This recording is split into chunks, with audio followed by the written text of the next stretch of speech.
Une maison, deux femmes, une voix qui les observe, les juge, pas une caméra cachée, pas un jeu, juste la procédure.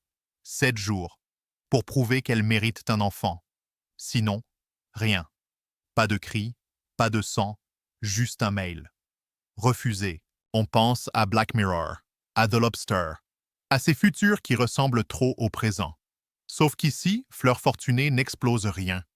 Elle distille, doucement, comme un poison dans du thé bio. Ce qu'on attendait, du drame social, du pathos, on a eu de l'aseptisé, du blanc, du gris, du silence, et une tension qui grimpe, millimètre par millimètre, comme un encéphalogramme qui hésite entre vie et coma. C'est lent? Oui, mais hypnotique, comme regarder quelqu'un plier des draps pour survivre.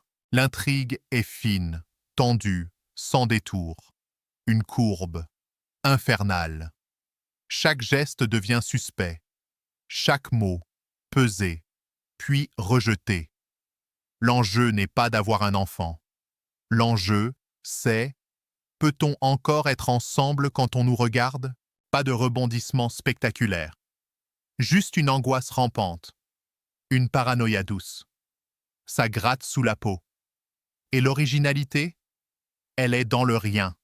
Dans cette capacité à faire du vide une menace. C'est terrifiant. Subtil. Mais parfois trop éteint. La mise en scène est glaciale. Maîtrisée. Trop? Peut-être. Tout est droit, net, propre. Comme une vitrine Ikea qui cache un corps. Les cadres sont fixes, les regards figés. Et pourtant, ça bouillonne. Souterrain. La lumière? Chirurgicale. Chaque pièce semble désinfectée. Chaque ombre semble contrôlée. Il n'y a pas de chaleur. Juste une lampe qui te juge. L'ambiance? Une page blanche, trempée de soupirs. Et les actrices?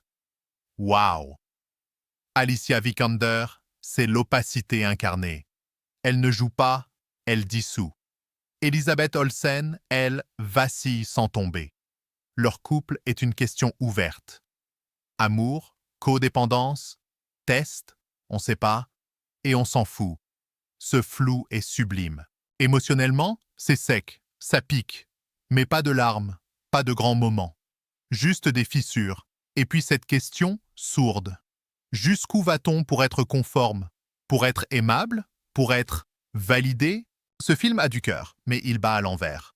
6/10, parce que j'ai pas aimé, j'ai pas adoré, mais j'y pense encore. Et ça, c'est rare.